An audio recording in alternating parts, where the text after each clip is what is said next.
Hola pioneros, ¿cómo están? Espero que estén muy bien, chicos. Hoy con el libro Niño Rico, Niño Listo. Cómo dar a sus hijos una educación financiera sólida, por Robert T. Kiyosaki. Capítulo número 13, y no se vale rimas. Otra forma de incrementar el coeficiente intelectual financiero de su hijo.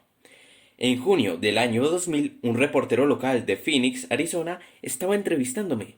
Se trataba de un individuo agradable, aunque es escéptico, algo cínico. Ambos teníamos aproximadamente la misma edad y orígenes similares. Su padre era un respetado juez de Boston, donde él había crecido. A pesar de que éramos de la misma edad y del mismo origen socioeconómico y académico, había una tremenda diferencia en nuestras situaciones financieras en la vida, o sea, hoy. A los 53 años de edad, él tenía muy poco dinero para retirarse. Me dijo, he planeado escribir mi gran novela una vez que me retire, pero ahora parece que siempre necesitaré trabajar como periodista independiente tan solo para pagar mi hipoteca y poner comida en la mesa. Yo le pregunté, ¿por qué no comienza a invertir? ¿Por qué no adquiere algunas propiedades para la renta aquí en Phoenix y se toma el tiempo que necesita para escribir la gran novela que lleva dentro? Su respuesta fue, usted ya no puede encontrar buenos tratos aquí en Phoenix. Eso podía hacerlo hace 10 años, pero los buenos tratos ya no existen. El mercado está demasiado caliente, así que cuando el mercado de valores entre en crisis, el mercado de bienes raíces probablemente también entrará en crisis. Creo que invertir es demasiado arriesgado. Yo en ese comentario supe que él terminaría trabajando toda su vida. Imagínate lo que estoy diciendo, perdón, yo pude sentir que él probablemente continuaría con su fórmula ganadora por el resto de su vida. Podía decirlo tan solo con base en las palabras que había utilizado. Si él no cambia las palabras, no podría cambiar su vida. Continuemos con vocabulario rico. Al tener dos padres ricos, pude comparar las semejanzas y diferencias entre ellos. Obviamente tenían riquezas en diferentes ámbitos. Tenía cerca de 14 años de edad cuando comencé a darme cuenta de que a pesar de que ambos hablaban inglés, no hablaban el mismo lenguaje. Uno de ellos hablaba el lenguaje de un maestro de escuela y el otro hablaba del lenguaje de un hombre de negocios e inversionista.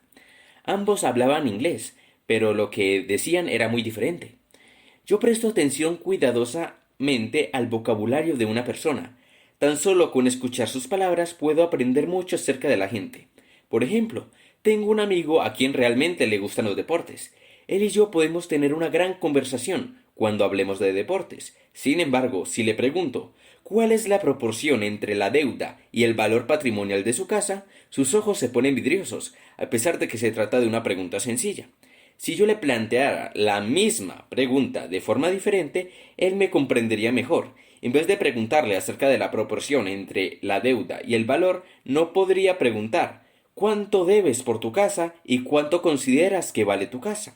Al hacer la pregunta en esos términos, le estoy preguntando casi lo mismo y estoy buscando casi la misma respuesta. La diferencia es que él puede comprenderme cuando utilizo ciertas palabras, pero no cuando utilizo palabras diferentes. Y de eso trata este capítulo, el poder de las palabras. Nada es complicado si usted utiliza palabras sencillas. Ambos padres me enseñaron que nunca dejara pasar una palabra que no comprendiera. Ambos padres me alentaron a detener una persona a la mitad de una oración para pedirle que me explique la palabra o palabras que yo no comprenda. Por ejemplo, yo estaba en la oficina del abogado de mi padre rico cuando el abogado utilizó palabras que mi padre rico no podía comprender. Mi padre rico dijo, tranquilamente, deténgase un momento usted. No comprendí lo que usted dijo. Por favor, explíqueme esa palabra en mi lenguaje. Mi padre rico llevó esa práctica al extremo, especialmente con su abogado, a quien le gustaba utilizar palabras rimbombantes. Cuando su abogado decía la partida de la primera, mi padre rico le detenía y le preguntaba ¿de qué clase de partida usted me está hablando? ¿Una partida formal o una partida casual en mi casa? Mi padre inteligente decía, muchas personas creen que si utilizan palabras impresionantes que nadie entiende, ellos suenan más inteligentes. El problema es que pueden sonar inteligentes, pero no logran comunicarse. Siempre que yo tenía problemas con algunos términos financieros, mi padre rico decía, nada es complicado si utilizas palabras sencillas. Muchas personas se encuentran en problemas financieros simplemente porque no utilizan palabras que no comprenden. Dos ejemplos clásicos son las definiciones de las palabras activos y pasivos. En vez de darme la definición del diccionario, que es confusa, mi padre rico me daba una definición que yo podía comprender. Simplemente decía: los activos introducen, colocan o ponen dinero en tu bolsillo, y los pasivos te quitan o extraen dinero de tu bolsillo. Para agregar mayor énfasis también decía: si dejas de trabajar, los activos te alimentarán y los pasivos te comerán. Al examinar las definiciones de mi padre rico más cuidadosamente, usted podrá advertir que utiliza una actividad física para su definición, en vez de expresar una definición verbal o mental como la definición de activo del diccionario Webster, rubros en la hoja de balance que muestran el valor de los libros de la propiedad, que yo como tal, como lector, no entiendo qué dice ahí. En cambio, cuando usted observa la definición del diccionario, no es de sorprender que tanta gente piense que su casa es un activo. En vez de decir, la mayoría de la gente nunca se ha tomado la molestia de buscar esta palabra. En segundo, muchas personas tienden a aceptar ciegamente la definición cuando escuchan a alguien que perciben como una autoridad, sin investigar primero. Alguien como un banquero o un contador, que les dice, su casa es un activo. Como dije antes, cuando su banquero le dice que su casa es un activo, no está mintiendo. Solamente no le está diciendo para quién es un activo. También dije que la inteligencia es la capacidad de hacer distinciones más precisas, de manera que tener múltiples definiciones es otra manera de hacer distinciones más precisas. En tercer lugar, si usted tiene una experiencia física o personal con una palabra, usted tiende a comprenderla mejor.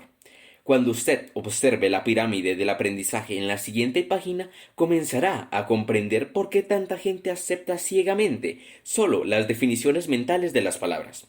Gran parte del sistema educativo actual, después del tercer grado o aproximadamente cuando el niño tiene 9 años, tiende a ser solamente aprendizaje mental. Los juguetes y los bloques de armar desaparecen y los estudiantes comienzan a estudiar de manera mental, a escribir. Para hacer más rápido el proceso de aprendizaje, se les pide a los niños que acepten casillas ciegas, como un hecho, cuando leen y escuchan de una figura de autoridad como una maestra. El sistema en este punto está enfocado en casi solamente aprendizaje mental.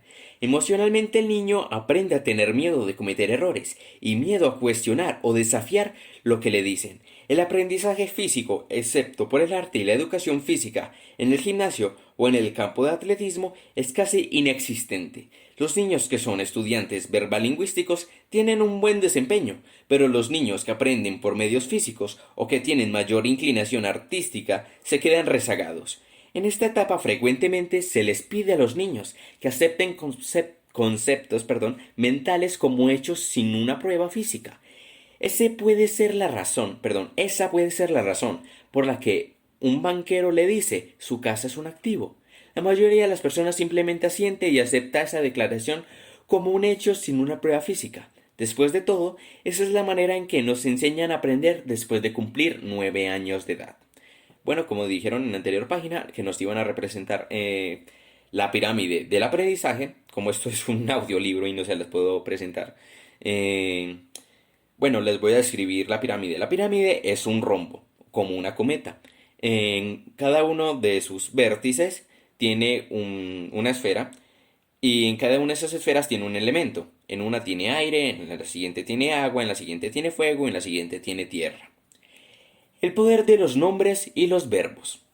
Mi padre rico hizo su mejor esfuerzo para que nosotros asociáramos físicamente cada nueva palabra o concepto. Por eso sus definiciones de activos y pasivos siempre tenían alguna referencia física, como dinero y bolsillo, y algún tipo de actividad, tal como decir introducir dinero en el bolsillo. Él utilizaba nombres como dinero y bolsillo y palabras como introducir en su descripción, nombres y verbos que Mike y yo comprendíamos. Mientras usted invierte tiempo para enseñar a sus hijos acerca de dinero, por favor, tenga cuidado de utilizar palabras que puedan comprender. Si ellos aprenden mejor mediante medios físicos, tenga cuidado especial en utilizar definiciones que sus hijos puedan entender, como analogías, tocar y sentir, sin importar qué tan grandes sean. Los juegos son grandes maestros porque proporcionan un aspecto físico al nuevo vocabulario financiero que su hijo está aprendiendo. El poder de las palabras. Al inicio de este capítulo mencioné mi conversación con el reportero. Se trataba de un hombre brillante. Éramos aproximadamente de la misma edad y disfruté el tiempo que pasé con él. Mucho tiempo de él. Compartimos muchos intereses en la vida, pero cuando se trataba del dinero, abordábamos el tema desde puntos de vista muy diferentes. Dos aspectos que me hicieron comprender inmediatamente que yo debía ser muy cuidadoso con lo que decía en su presencia, porque podría malinterpretar lo que yo decía acerca del dinero. El primer aspecto es que el dinero es un tema muy emocional, y el segundo es que tengo un enorme respeto por el poder de la prensa. Te pueden crear o te pueden destruir. Así que fui especialmente cuidadoso de lo que le dije y cómo se lo dije. Un ejemplo de la entrevista sería el siguiente. Reportero, ¿por qué invierte usted en bienes raíces en vez de fondos mutualistas? Roberto Kiyosaki. Bien, yo invierto en ambos, pero es verdad que tengo más dinero en bienes raíces. En primer lugar, cada tipo de inversión tiene fortalezas y debilidades diferentes.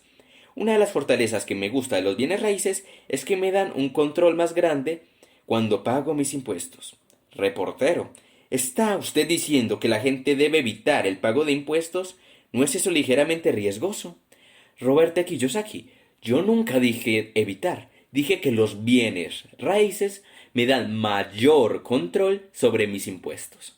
Tan solo la diferencia entre las definiciones y conceptos de las palabras evitar y control sobre los impuestos es muy grande. Me tardé 20 minutos en explicar las diferencias entre las dos palabras. Con el fin de explicar las diferencias, necesité explicar diferencias entre las leyes fiscales para un empleado y las leyes fiscales, para un inversionista.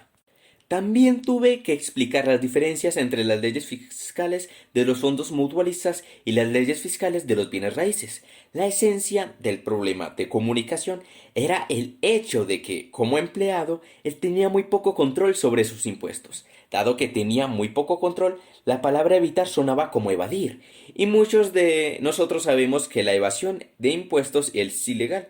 Así que cuando dije control sobre impuestos, él escuchó evasión de impuestos, y todas las banderas rojas se levantaron, y él se puso a la defensiva. Como señalé anteriormente, una onza de percepción a menudo requiere una tonelada de educación para cambiar. En este caso, no se necesitó una tonelada de educación, pero tardó cerca de 20 minutos de explicación para calmar la situación. Yo definitivamente no deseo enfrentar el enorme poder de la empresa, debido a un simple malentendido entre la definición de dos palabras. Después de eso, la entrevista volvió a su cauce. Reportero, el problema con su mensaje es que usted ya no puede comprar bienes raíces. Los precios aquí en Phoenix son simplemente demasiado altos. Además, ¿cómo puedo encontrar una propiedad, comprarla barata, arreglarla y venderla? No tengo tanto tiempo. Roberto Kiyosaki. Bien, yo no comercio bienes raíces. Yo invierto en bienes raíces, que es diferente. Reportero, ¿está usted diciendo que arreglar una propiedad y venderla para recibir una utilidad no es invertir?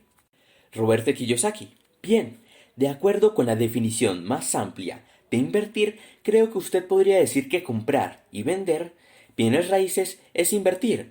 Pero en el mundo de la inversión, la gente que compra algo que no tiene intenciones de usar o poseer es frecuentemente llamada comerciante.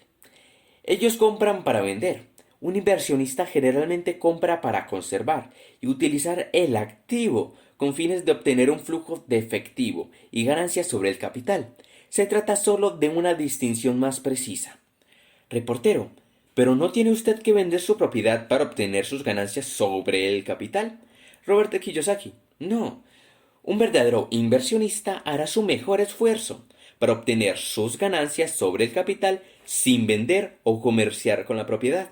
Como Roberto Kiyosaki dijo en otro capítulo, que es obtener el objeto, el activo, que sería en este caso la propiedad raíz, sin perder el dinero. O sea, pues se me fue la palabra, imagínate, me enredé solo. Invirtió en el bien raíz, recuperó su dinero y sigue entrando el dinero. Ese es el flujo de dinero que está hablando.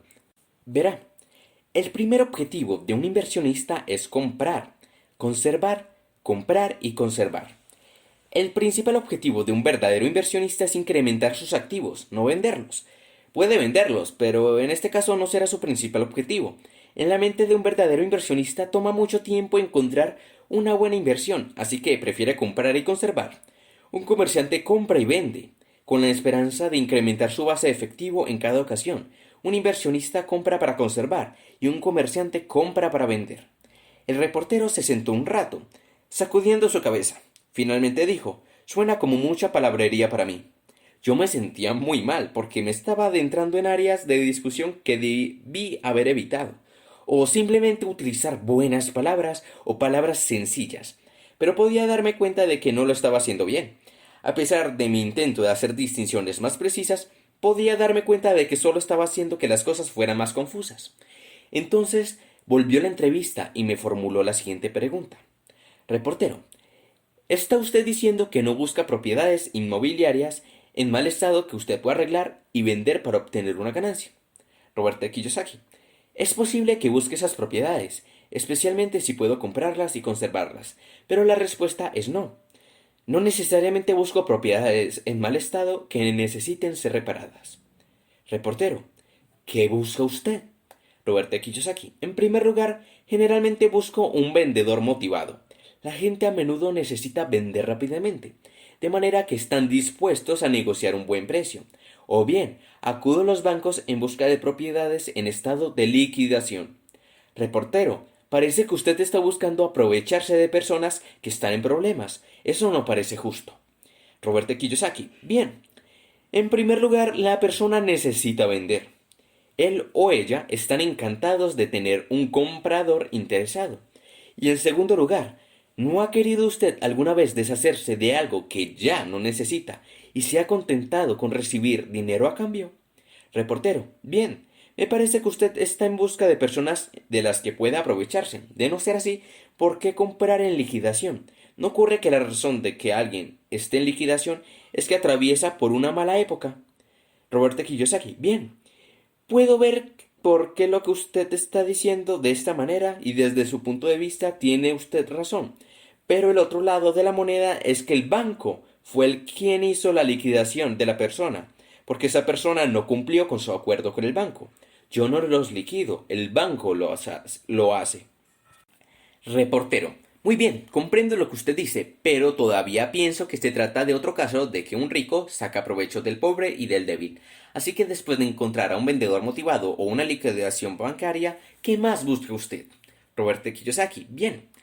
Lo siguiente que hago es hacer mis cuentas y ver si la tasa interna de la retribución tiene sentido. Reportero, la tasa interna de retribución, ¿por qué es importante? Inmediatamente me di cuenta de algo. No sé si el lector se dará cuenta de lo mismo, que al decir tasa interna de retribución supe que estaba otra vez en problemas. Quizá debí decir retribución sobre la inversión o efectivo en retribución. Sin embargo, pude darme cuenta de que no estaba ganando la simpatía de ese reportero. Necesitaba salir de allí rápidamente. Necesitaba utilizar las definiciones sencillas que mi padre rico utilizaría con el fin de volver a la comunicación. Roberto Kiyosaki. Como dije anteriormente, mi objetivo como inversionista es comprar y conservar. La tasa interna de retribución es importante porque mide qué tan rápido puedo recuperar mi capital inicial, a menudo llamado pago inicial. Yo deseo recuperar rápidamente mi capital inicial porque quiero salir nuevamente a comprar otro activo. Reportero, ¿y qué pasa con la deuda? ¿No está interesado en pagar la deuda? En ese punto supe que la entrevista estaba perdida. Dejé de tratar ser un maestro y simplemente repetí la fórmula de inversión que tenía en mi cabeza y le dejé decidir lo que iba a hacer con el artículo periodístico. Roberto Kiyosaki, no, mi objetivo no es pagar mi deuda, el objetivo es incrementar mi deuda, porque el mismo activo que pago con la tasa inicial, que va a pagar su propia deuda. Reportero, incrementar su deuda, ¿por qué querría usted incrementar su deuda? Como dije, al llegar a este punto yo supe que la entrevista estaba perdida. Me hundí todavía más cuando le expliqué el riesgo fiscal implícito con las pérdidas de fondos mutualistas. No le gustó lo que le dije acerca de los perdón, me enredé solo, no le gustó lo que dije acerca de estos simplemente porque toda su cuenta de comunicación estaba ampliándose en vez de cerrarse. Yo podía decir que, en lo que se refiere al tema de inversión, no solo estábamos utilizando palabras diferentes, sino que estábamos en lados opuestos de la barda. Al final, sin embargo, escribió un recuento sorprendente fiel de mis ideas sobre la inversión.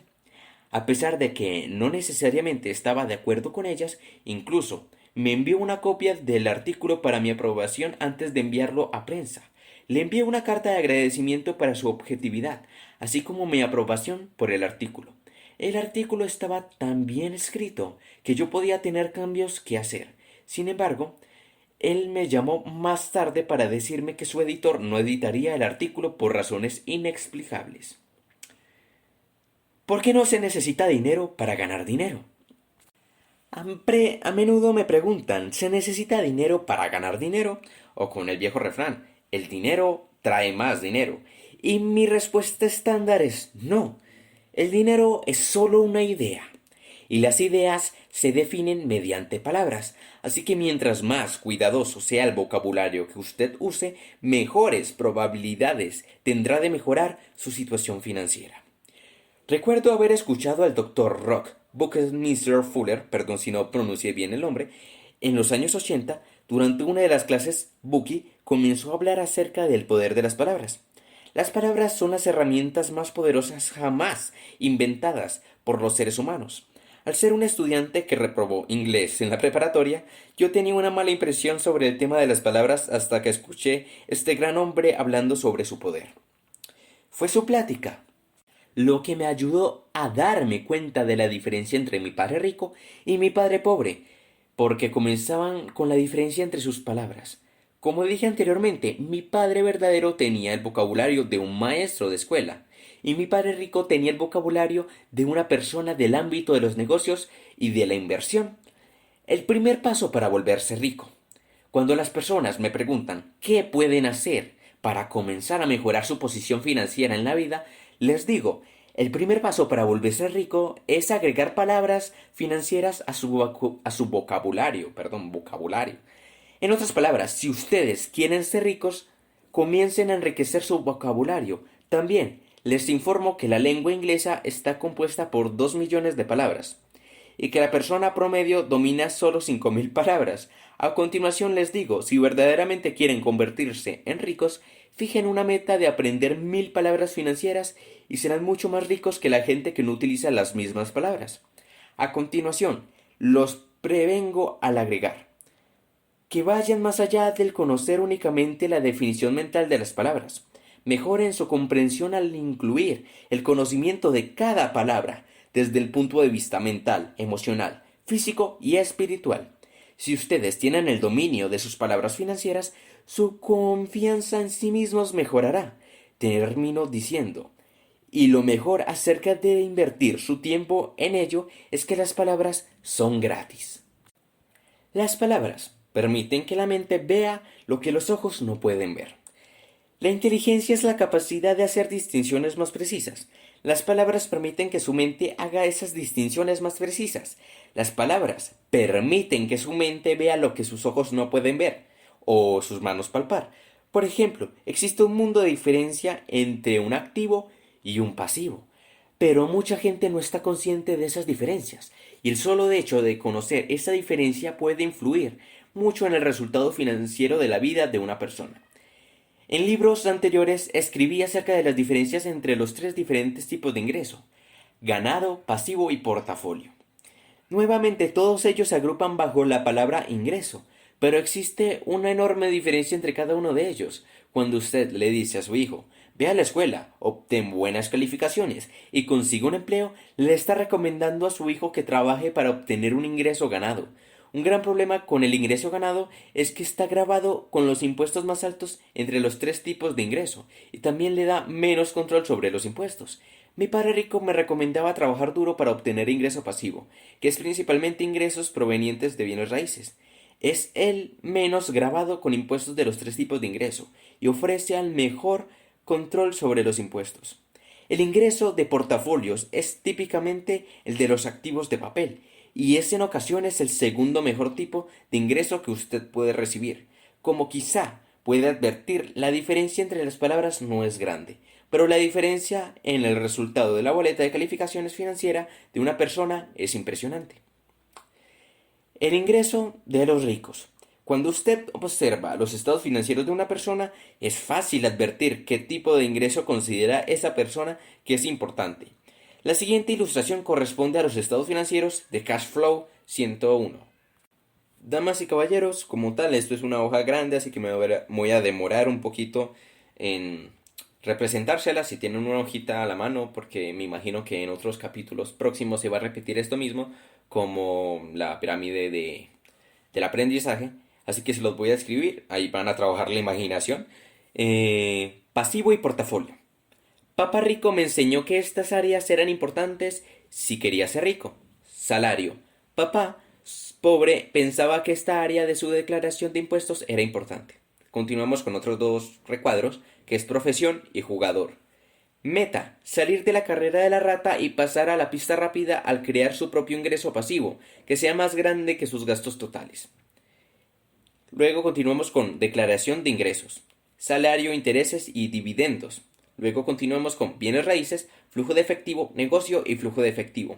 Estos datos que acabo de decir contienen un espacio para llenarlos, pues tengamos en cuenta que esto es como un juego, como una hoja para llenar el papel que vamos a tener durante este juego. Luego sigue auditor, ingreso pasivo, intereses más dividendos, más bienes raíces, más negocio. Continuamos con gastos, impuestos, hipoteca, pago de préstamo escolar, pago del automóvil, pago de la tarjeta de crédito, pago del crédito de tiendas comerciales, otros gastos, gastos por los hijos, pago del préstamo bancario. Número de hijos. Comienza el juego con 0 hijos. Gastos por su hijo. Gastos totales, flujo de efectivo mensual, cheque de pago. Luego continuamos con hoja de balance y continuamos otra vez con la parte de diferencia de activos y pasivos. En activos tenemos ahorros, acciones, y número de acciones y el costo de las acciones. Y tenemos fondos de inversión, bienes raíces, pago inicial y costo, y negocio, pago inicial y costo. Continuamos con pasivos. Hipoteca de la casa, créditos escolares, créditos por automóvil, tarjetas de crédito, deuda por tiendas comerciales, segunda hipoteca, pasivo de negocio y préstamo bancario. Es difícil volverse rico trabajando para obtener ingreso ganado, sin importar cuánto dinero gane. Si usted quiere ser rico, debe aprender a convertir el ingreso ganado en ingreso pasivo o ingresos de portafolios. Eso es lo que los ricos enseñan a sus hijos a hacer. Continuamos con los números definen mejor la distinción. Cuando se agregan números a las palabras, la mente se sobrecarga. Como muchos inversionistas en acciones saben, existe una diferencia significativa entre una acción o una proporción precio-ganancias. Por sus siglas en inglés, de 10 y una acción por una proporción precio-ganancias de 15. Además, inversionistas más sofisticados no comprarían una acción con base solamente en la proporción precio-ganancias sin importar si es alta o baja. Un inversionista sofisticado necesitaría más palabras y más números. Existe también una tremenda diferencia en la utilidad de conocimiento entre alguien que dice nuestro negocio ganó mucho dinero el mes pasado, a alguien que dice nuestro negocio tuvo un ingreso bruto de $500,000 el mes pasado, con 26% de utilidad marginal neta, que fue lograda al incrementar las ventas en 12% respecto al mes anterior, y al mismo tiempo reducir los gastos de operación en 6%. Esta información me proporcionaría mucho mayor conocimiento para saber si voy a invertir o no en esa compañía. Esta información agregada, en combinación con la proporción precio-ganancia de la compañía, puede reducir mi riesgo de inversión e incrementar mis posibilidades de ganar dinero como inversionista. El poder de la comunicación. El poder es un sólido vocabulario financiero acompañado de la apreciación de los números que puede darle a su hijo una enorme ventaja inicial en la vida. Una de las razones por las que personalmente consideraba que la escuela era aburrida es que yo aprendí con palabras sin números. Yo aprendí a utilizar las palabras en la clase de inglés y cómo utilizar los números en la clase de matemáticas. Al separarlos como materias, ambos se hicieron aburridos y sin relación con mi vida real. Cuando mi padre rico me enseñó cómo invertir en el juego de Monopolio, obtuve todo un nuevo vocabulario y descubrí que me gustaban las matemáticas. Todo lo que tenía que hacer era poner un signo de dólares frente a los números y mi interés tanto en los números como en las palabras se incrementaba. Cuando los niños se entretenían con los juegos Cash Flow, aprenden todo un nuevo vocabulario financiero y aprenden a disfrutar de las matemáticas al mismo tiempo, sin darse cuenta. Mi padre inteligente llamaba a la combinación entre palabras y números el poder de la comunicación. Como era un académico, estaba siempre interesado en cómo y qué hacía que la gente se comunicara. Descubrió que cuando las personas compartían las mismas palabras y estaban entusiasmados acerca de medir las distinciones que se encontraban en cada palabra, la comunicación entre ellos florecía. Él me decía, la palabra comunicación se encuentra en la base de la palabra comunidad. Cuando la gente disfruta de las mismas palabras, se forma una comunidad. Las personas que no comparten las mismas palabras o que no están interesadas en su medición son personas excluidas de esa comunidad cerrada. Hoy en día encuentro personas que hablan la jerga de la computación, con palabras como megabyte y gigabyte. Personas que aman y aprecian los bytes y las diferencias entre mega y giga son parte de la misma comunidad.